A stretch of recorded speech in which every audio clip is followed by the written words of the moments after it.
Persia was not merely another empire engaging with Israel, it was a divinely appointed instrument designed to restore God's chosen people and fulfill crucial biblical prophecies.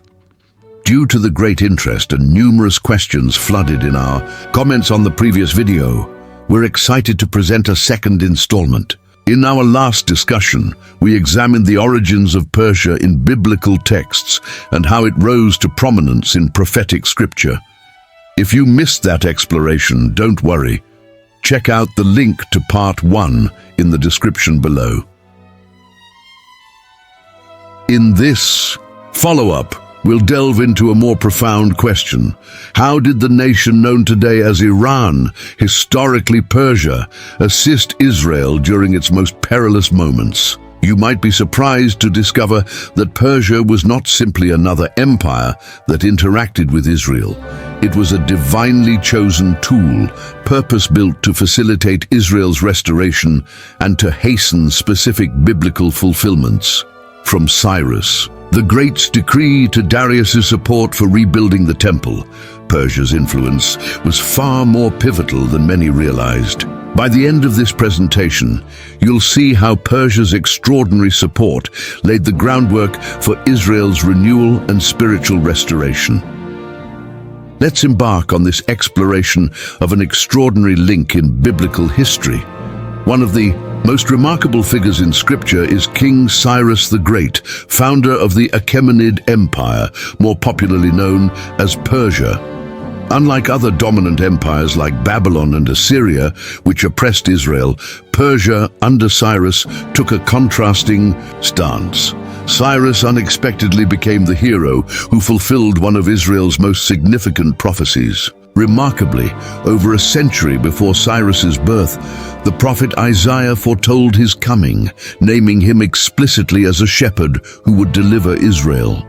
Scripture states in Isaiah 44:28, "Who says of Cyrus, 'He is my shepherd, and will accomplish all that I please.'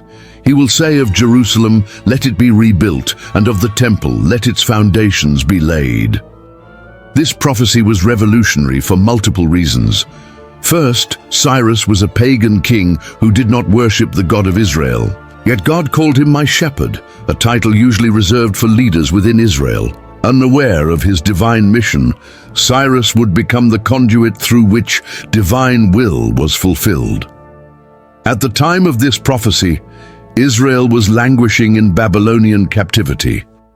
After Babylon had destroyed Jerusalem and the temple, the Jewish people remained exiled for 70 years, longing for their homeland and the restoration of their worship. The prophet Jeremiah had predicted this exile would last exactly 70 years, Jeremiah 25:11-12, but many questioned how that promise would be fulfilled under Babylon's oppressive reign. Then, in 539 BC, Cyrus the Great conquered Babylon, and everything changed. Instead of continuing Babylon's policy of domination and suppression, Cyrus issued a groundbreaking decree that allowed the Jewish exiles to return home and rebuild their temple. This pivotal event is recorded in the book of Ezra. Thus says Cyrus, king of Persia, "The Lord, the God of heaven, has given me all the kingdoms of the earth, and he has charged me to build him a house at Jerusalem, which is in Judah." Ezra 1:2. This decree was no ordinary political move. It was a divine act. It confirmed the fulfillment of Isaiah's prophecy and demonstrated how God can use even foreign rulers to accomplish his divine purposes.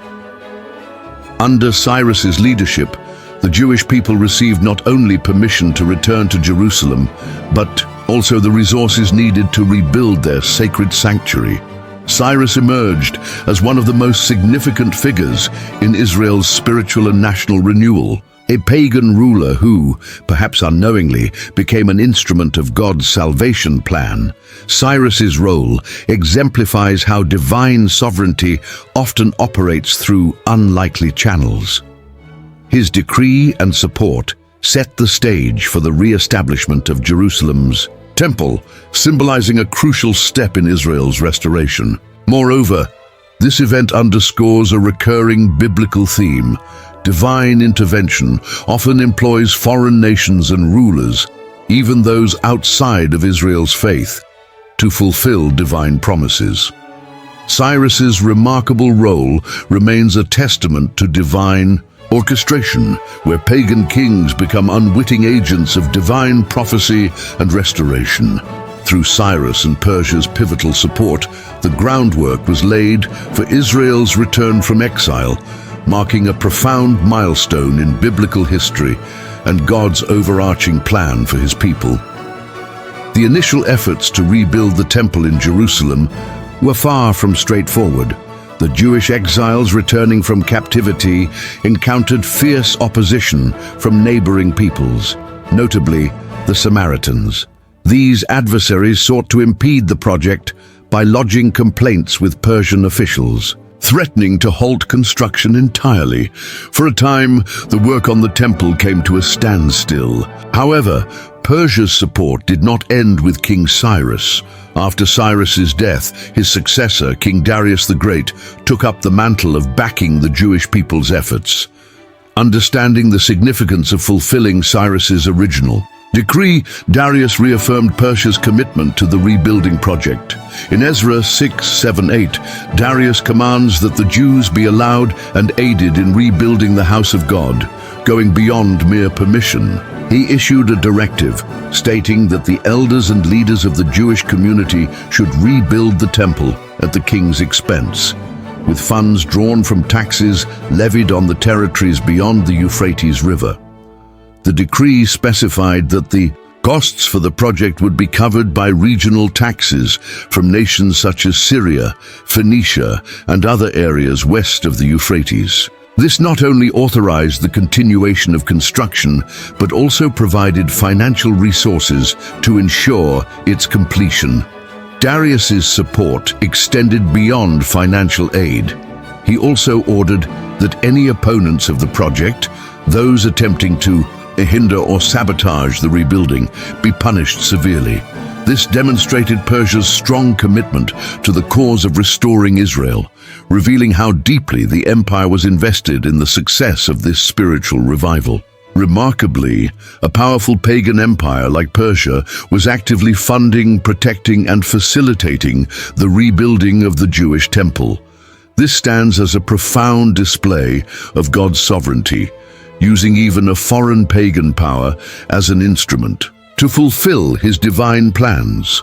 Furthermore, Darius showed respect for Israel's God by commanding sacrifices to be offered to the God of Israel on behalf of the Persian royal family. Ezra 6:10 records that sacrifices of a pleasing aroma should be made for the king and his sons, and prayers should be offered for their lives. This act of reverence and acknowledgement demonstrated Darius's recognition of the spiritual authority of Israel's God.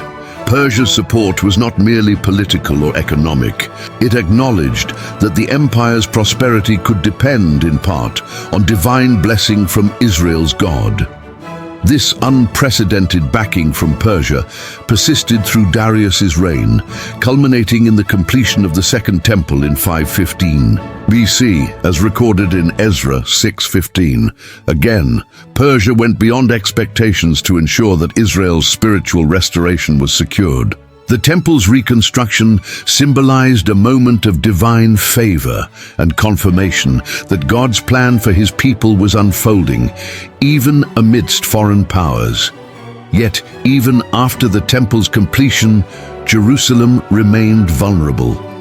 Its walls were still in ruins, leaving the city defenseless against potential attacks and symbolizing Israel's ongoing weakness and insecurity. This situation sets the stage for another key figure in Israel's restoration, Nehemiah. Nehemiah was one of the most influential Jewish leaders during this period. Serving as the cupbearer to King Artaxerxes I of Persia, he held a position of great trust and influence within the Persian court. Despite his noble role, Nehemiah's deep concern was for his homeland, Jerusalem. When he learned that the city's walls remained broken and its gates destroyed by fire, he was devastated. The surviving inhabitants of Jerusalem, who had returned from captivity, were in a state of distress and vulnerability. Driven by this grief, Nehemiah's story becomes one of faith, courage, and leadership. His heart was set on restoring Jerusalem's defenses, knowing that a fortified city was essential for the safety, stability, and spiritual renewal of his people. Nehemiah's journey from the palace to leading a daring rebuilding effort embodies the resilience of faith and the importance of standing firm for God's promises, even amidst opposition and danger. The city of Jerusalem lay stretched out before the gates, its walls shattered and its defenses dismantled, the fire from its gates still smoldering. In a distant palace, Ezra learned of the devastation that had befallen his homeland. He understood deeply that Jerusalem could never heal itself until its fortifications were restored. But approaching the king with this plea was fraught with danger. The ruler held absolute power over life and death, and petitioning for royal favor might be dismissed as arrogance or even treason. Yet Ezra poured out his heart in prayer, seeking guidance from his God of heaven, and then summoned the courage to stand before King Artaxerxes. In a moment that would prove divine intervention, the king listened kindly to Ezra's request. Not only did he permit Ezra to journey to Jerusalem, but he also provided him with official letters securing safe passage through the neighboring provinces. Moreover, he ordered supplies, timber from his royal forests, to aid in fortifying the city's defenses. Ezra humbly asked, "If it pleases the king, let letters be given to the governors beyond the river, instructing them to allow me to pass freely until I reach Judah." The king approved, for the good hand of Ezra's God was upon him. With this royal support, Ezra's mission to rebuild Jerusalem gained momentum. Miraculously, in only 52 days, the city's walls were restored, a feat that seemed impossible given the constant threats and opposition faced by the builders. This act of renewal went beyond mere brick and mortar. It symbolized a spiritual and national revival for the people of Israel. With a renewed temple and fortified walls, they could begin the process of restoring their nation, anchored in God's promises. The involvement of Persia in this divine plan underscores a recurring theme: God's sovereignty over nations. Persia's role was not incidental. It was part of a divine tapestry, weaving together political power and spiritual purpose. The Persian kings, Cyrus, Darius, and Artaxerxes, may have been outsiders, unfamiliar with Israel's God, yet they played pivotal roles in fulfilling long-standing prophecies. Their influence did not originate from faith, but from a cultural backdrop rooted in Zoroastrianism, a religion that emphasized a cosmic struggle between good and evil. While not strictly monotheistic like Judaism, Zoroastrianism acknowledged a supreme deity, Ahura Mazda, and upheld a moral universe governed by divine principles. This worldview likely contributed to the openness of Persian rulers to Israel's faith.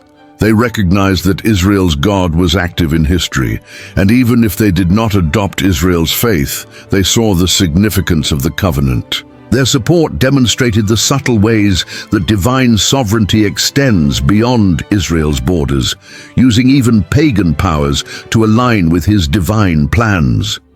The story of Persia's assistance offers a profound lesson.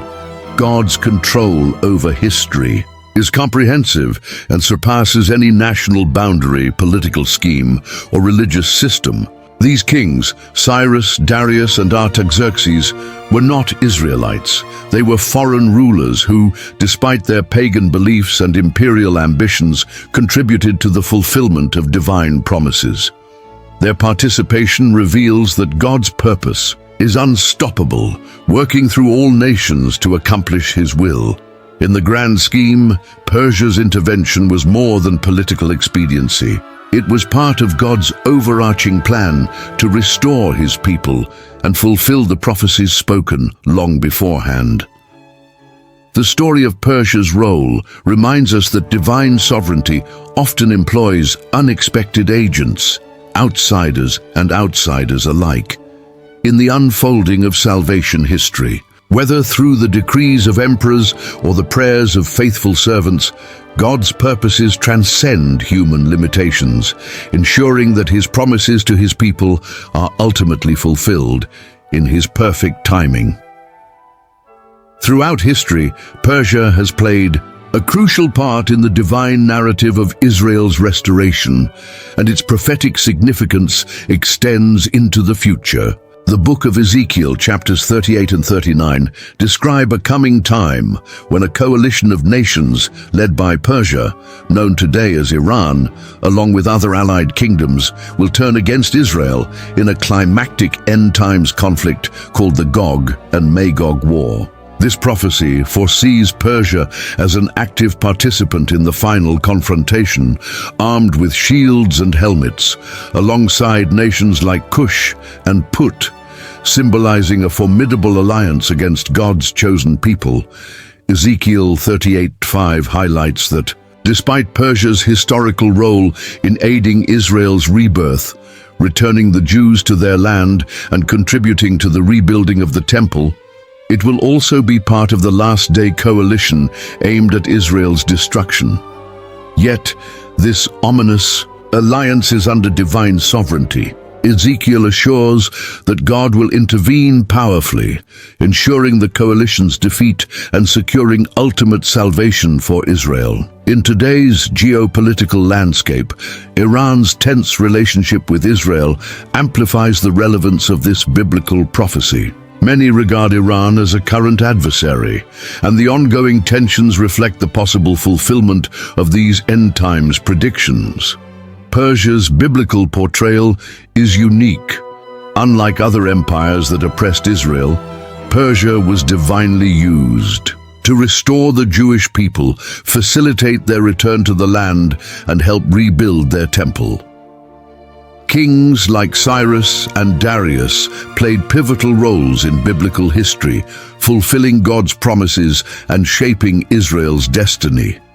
However, biblical prophecy indicates that Persia's role is far from finished. In the final days, Iran is destined to emerge once again as a major force, this time in an alliance aimed at annihilating Israel. Ultimately, this epic conflict will be resolved through divine intervention, with God's victorious power overturning the adversaries. Thank you for exploring these deep biblical stories. If this insight into Persia's historical and prophetic significance has blessed you, please share this message. For more content and to support Divine Whisper, see the links below.